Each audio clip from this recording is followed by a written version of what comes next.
Today we got a couple of guests. We have Shane and Phil from Full for a Lifetime. We're going to be talking about quite a bit today, actually.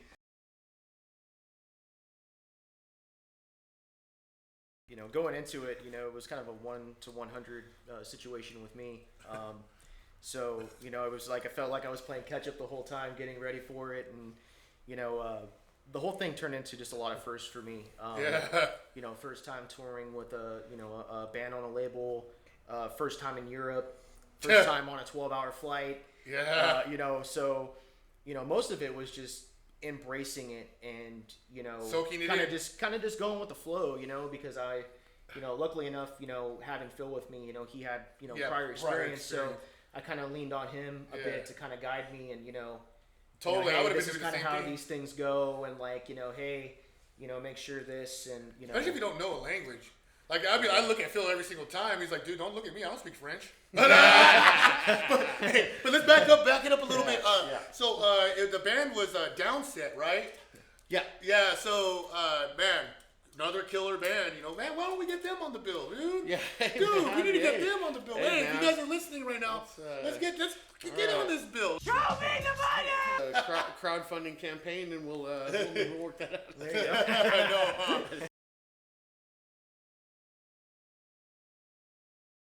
When I first was doing it, it was, kind of what a lot of Shane was going through, man. A lot of firsts, a lot of like, holy shit moments, kind of like, what are we doing here? I'm out here in this crazy country. Everybody's like, everything's different. Yeah. And playing these venues and stuff, and it's just a head trip, and trying to wrap my head around that, but then also, trying to be professional and maintaining that every single night, because it's a grind, and anyone who's a musician knows that going into any show, it's setup time, it's breakdown time, it's like get your cables right, get everything right. I mean, it's work, man. So it was hard for me. That first time was hard for me because I was so I had stars in my eyes. It was just like, you couldn't wipe the smile off my face the entire time, Yeah. And then so some of that stuff, the business side of it, like kind of, I was kind of oblivious to, and just kind of like, leaning on other people around me to kind of help me, kind of, hey young buck, pick it up, kind of thing. Totally. So this time around, man, it was a whole different mindset. It was just like, hey, man, we're going out there. Let's slay these shows. Let's handle business. Let's go kill it, man. What I mean? And get everything in line, everything, man, from A to B. Get your rigs right, get everything right, and just be a pro.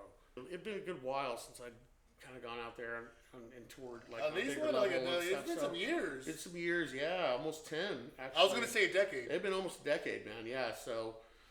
So in some ways it kind of felt like I was, learning to ride a bike again, a little bit. Yeah. So had to get my feet under me, but nah, man, it's a great tour, man. Overall. So where'd you guys start? What country was it? We started in, it was a Nova Rock Festival. Austria. Yeah. Okay. Austria. Yeah. All right. Dude, this festival's huge, man. Absolutely huge. Multiple stages. Some of the biggest acts in the world playing there. Yeah, because I think Slipknot was on the bill, or Slipknot was on the bill. They played a different day than we did. I think Tenacious D was there on another day. I forget who was headlining when we were there.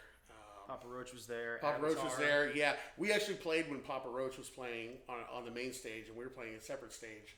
And we had a good little crowd, but we just saw like once we knew Papa Roach was taking the stage, because we just saw like a whole migration of people just like going to the main stage. We're like, oh yeah, I guess they're starting up. Yeah.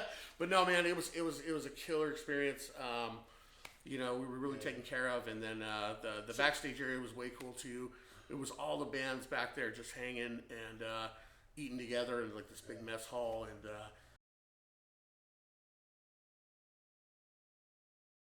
we first pulled up in the van. We drove for, 8 hours or something. We pull up, and we're out of the van for like 5 minutes, dude. And then we see Jacoby Shaddix from Papa Roach. He walks by. A guy who was with us, actually, who was part of our crew, grew up with him, kind of knew him from Sacramento. Walked over to him, hadn't seen him in like 20 years, but walked over to him, was like, hey, what's up, man? Chopping it up. And then he came over to us, man, just sat with us for a while, man. And, we all chopped it up. He was really cool, and just down to earth and stuff. And when you're on tour with a band, it's a little different. So, you know, when we were kids, right, you get the VIP pass and you go and you meet so-and-so from this band and they give you your autograph and they say thanks and you shake their hand or something, right? And it's kind of that relationship. When you're actually in one of the acts and you're part of the show, a lot of the bands, especially a lot of the guys that we talked to, the Lionheart guys, the Crowbar guys, they treated us more like peers than they did like, oh, you're just like a guy from the crowd, which was cool. And it was like, because they recognized that we were there for the same reason, right? Yeah. And one thing I can say is, you know, pretty much everybody that we cross paths with, you know, regardless of, you know, their fame level or how long they've been in the game, like, they all treated us with a lot of respect. Yeah. Like, there was never a vibe of, like, anything negative or, like, you know, Jacoby is a perfect example, man. I mean, he was talking, like, very, you know, down to earth. Kind of like how we're talking now. There was no implication like we were holding him up. Like, it was very, like, yeah, I like you know, that. peer with a peer, right? And, you know, just like when we would see each other at gigs, right, over the years, and we just all, you know, we all knew we were there for the same reason. So it was like, it was really refreshing, you know, because you kind of go in with like these notions, right? These preconceived notions that, oh, you know, these people are gonna act like, you know, your guy 27.2 in the corner, right? Just there, you know, to bring the snacks or something, right? But it wasn't like that at all. Right. And it was great. It made the whole experience all the better for me. This tour landed in your lap. You want to elaborate on that? Yeah, so, you know, it's like anything in life, right? Some stuff came up, and, you know, me and Phil being in bands together, you know, and currently, Phil, you know, was like, hey, man, you know, this is what's going on. This is the situation. We were curious if, you know, you'd be able to help us out prep for this tour. We already have, you know, everything, you know, lined out for someone to go on the trip. Yeah. But we need some help to prep. So I said, no problem, buddy. I got you. Yeah. You know, and practice. So a practice drum. Yeah. So, you know, I met the guys and, you know, quick turnaround too. It was like a weekend and it was like a couple days and it's let me say this, dude. Dude learned the entire set in 6 days. Yeah. Maybe less. And I'm talking front to back. Yeah. And came in and the first rehearsal we did, jammed them all, man, and just, I mean, the dude. I was there. I was there and I heard it. Yeah, dude. Man. He came in and he was just nailing everything. Just slayed it, man. And, you know, looking around and see the guys, you know, their faces, they were just like, dude, all right, you know, and had nothing, you know, critical to say or nothing. They were just, it was go time. After the first practice, you know, everything went really good. Yeah. And, you know, they were like, hey, can you do it again? Sure. You know, no problem. So, you know, came in a couple more times, and the singer actually recommended to me on a sidebar when we were just taking a break, like, hey, I think you should get your passport. It's always good to have. And that was like the end of the conversation. So I'm like, you know what? That's probably a good idea. Some things happened, and then here we go, snowballed from, hey, I'm helping out a couple practices to, I'm telling my wife, hey, I got to go get some clothes and a bag because I'm going to Europe with Phil.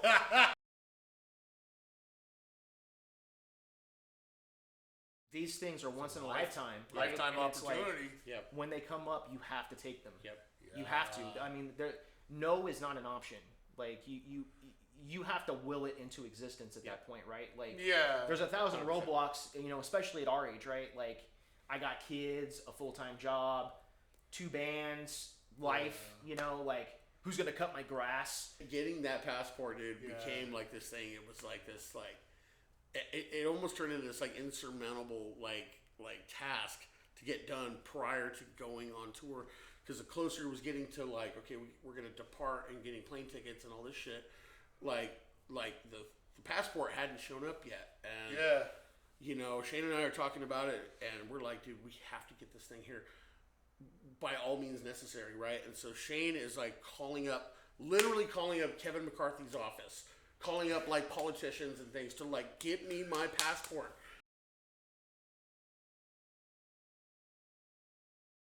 So where'd you guys land? We landed in Frankfurt, and then from there we drove to tell Vienna. me countries. It's been a while since I took a geography class. In Germany. So that's where we flew into out of LAX, and then from there we got the tour van, and then we scurried off to Austria. Austria, Novo Rock, yeah. Because you went And through then like from there- Netherlands, you went through. Oh France. yeah, man. Yeah, we went through. So we after Novo Rock, I think we went to God, what was the next one? I know we went through Hungary, and a couple other ones after that. Switzerland. Yeah, Switzerland. We did it shortly after that, and that was with Crowbar, which was a trip, man. Because like, we were on our way, we're going through the Swiss Alps, and it's freaking amazing, right? And we out of nowhere, like there's this. It's like a Walmart, essentially. It's called an Aldi's. It's like their version of Walmart out there. And they had these like washers and dryers out there on the side. And we're like, oh my God, like we can do laundry. Holy shit. Hell yeah. So we're out there doing laundry. We're going shopping. And then we get a ping on our phone. And it's about the show. We think, okay, well, they're going to tell us the load-in time and all this other stuff. Well, then we find out, oh shit, actually, this is Crowbar's show. And we're opening for them. And all of us are like, holy crap, dude. This is hey, dude. Like, and for me, just a surprise. For me personally, like, Kirk Weinstein is, he's one of my heroes, right? And so, he played on the Down records, and, of course, his career with Crowbar and everything, stands on its own. But, just knowing that, like, holy crap, we're going to be sharing space, and playing a show with these guys, it was cool, man. It was just a whole another thing. And then, so we go, and we show up to the show the next day, whatever, and man, the guys are so cool, so welcoming, so like down to earth and shit, and kicking it in the green room all day, and just like shooting the shit, dude. I bust out my phone at one point, and talking to Kirk, and I'm like, you were talking about fanboying like earlier, right? Yeah. I'm sitting there going, just staring at him. I want to ask you so many questions about so many albums and. Somebody's just looking at him, and I just want to like geek out so bad, dude. And I'm like, and he's just chilling, just playing on his phone, whatever. And I'm like, damn. But then finally, after I got a little more comfortable, I was like, okay, I got to at least tell him this. And so, like, my niece, her name is Nola. The band he was in '95 called Down was their first record, and they're all from New Orleans, the area, whatever, Yeah. And so the first record was called Nola. She was named after that album. That's where her name came from, right? And so I went up to Kirk and I was, hey man, like, kind of all like sheepishly, hey man, just want to show you this, and I was like, hey, this is my niece right here. Her name is Nola. It was named after your record, that kind of deal. And he was like, oh, dude. Yeah. He was like, that's cool as shit. He was just like, I actually hear that. You got on his good He goes, I actually hear that quite a bit. And I was like, dude, that's, what, really?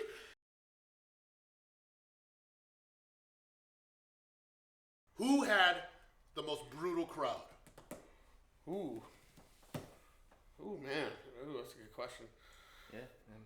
Budapest was a pretty darn good crowd. Budapest was good, yeah. Oh yeah. Yeah. Budapest was gnarly. How would you rate their pits against them? Was it a festival? No, it was a club show. Okay, Yeah. even better. Yeah. So as a club, a club here in America versus a club over there, like crowd wise, I mean, comparable, or is it crazier over there? I don't know. How would you describe it? It's interesting because I would say, just off the cuff, I think that folks in the European countries are a little more into art than Americans as a whole. Mm-hmm. And they do have a different personality, but like as soon as the music got going, it's just like home.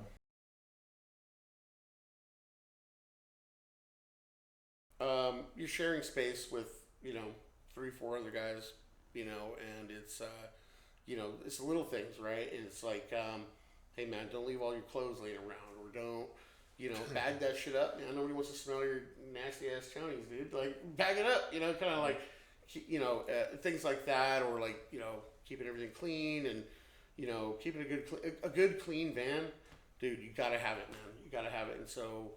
And hey, dude, after every show, it's like, man, I mean, we're out there. Mm-hmm. We had a little table in the middle, right, of the back of the van. So, row of chairs here, both facing each other with a table in the middle, in the back. So it's like, we're back there playing cards, having fun after the shows, whatever.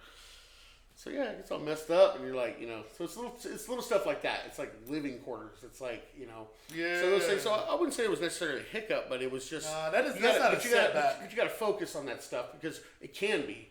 You know what I mean? And so it was things like that we were attentive to, and I don't know. There were a couple times I think we were crossing borders, and it was like, they just took one look at us, and we're like, pull it over. And we're like, oh shit. That's the hiccup I'm talking about. Yeah. And so we had a couple, that happened a couple times, and they need to see paperwork, need to see this, that, the other. What are you selling? What are you doing here? What do you Okay, so that's the hiccup. That's the stuff you gotta, I would have never foreseen that before going. That's gonna be the setback. It's gonna be like I'm at a border, and then they're like not believing that I'm American and I'm touring and all this stuff. Right. They put me 7 hours to the side. Yeah. That's a hiccup for sure. Yeah. And some of the things you need to know going in is like, you don't ever want to if you're getting hit up by border patrol or at a border crossing, they're asking you about yourself, what you're doing. You don't want to say, oh, we're banned, we're making all kinds of money, we're selling all kinds of merch. Yeah. Because in certain countries, they're gonna tax your ass on that shit. Oh. Right? They're gonna tax you. So you got to go and fill out all this paperwork, and now it becomes a bunch of red tape and all this other stuff. You don't want any of that noise. Oh. So what you can tell them is like, hey, now we're here, we're doing Hear that? couple Hear parties, we're doing a promotional thing. It's like we're just dropping some knowledge. We're just handing out T-shirts, this kind of thing. That's how you got to phrase it. When you're playing with professionals, right? Like, you got to be ready for van call. You got to make sure you're taking care of yourself. You're getting sleep. You're doing those things, right? Question. And it's Yeah. like, and of course now that we're getting older, right? It's like, you can't, party till 3 a.m., get an hour of sleep, roll out of bed, and you're ready to go for the 4.5 to 6 hour drive, and then set up, strike, mingle with the crowd, and then a full set. So pretty much in bed by 11:30, huh? Yeah, sure. Yeah, we'll go with that. 11:30 p.m. Lights out.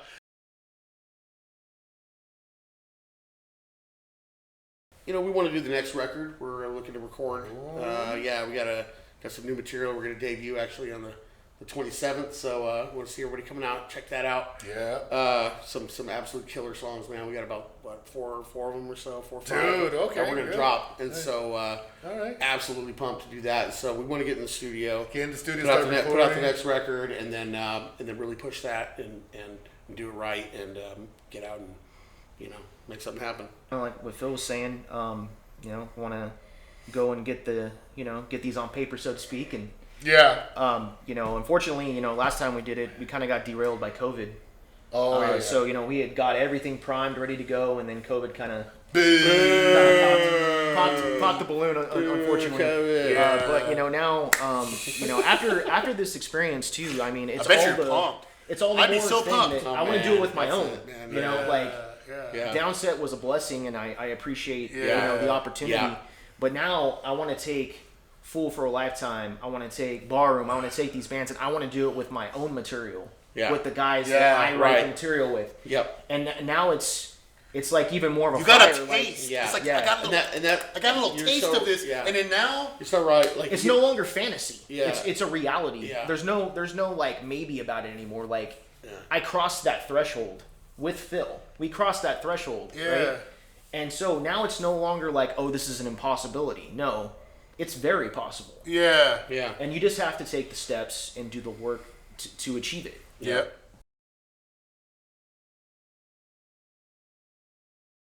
Halloween show coming up. You want to tell them a little about it? Yeah, man. October 27th. It's gonna be good little show here, man. Here at the BackStage Halloween Bash 2023, man. Gonna be everybody coming in costumes, man. Heavy metal style. Yeah. Let's go. Come on out, man. We want everybody out here having a good time. It's all ages. Really good lineup, man. Solid lineup. The New Revenge will be playing here. We got Boilermen coming from Oxnard. They are a killer band. All right, everybody. Peace.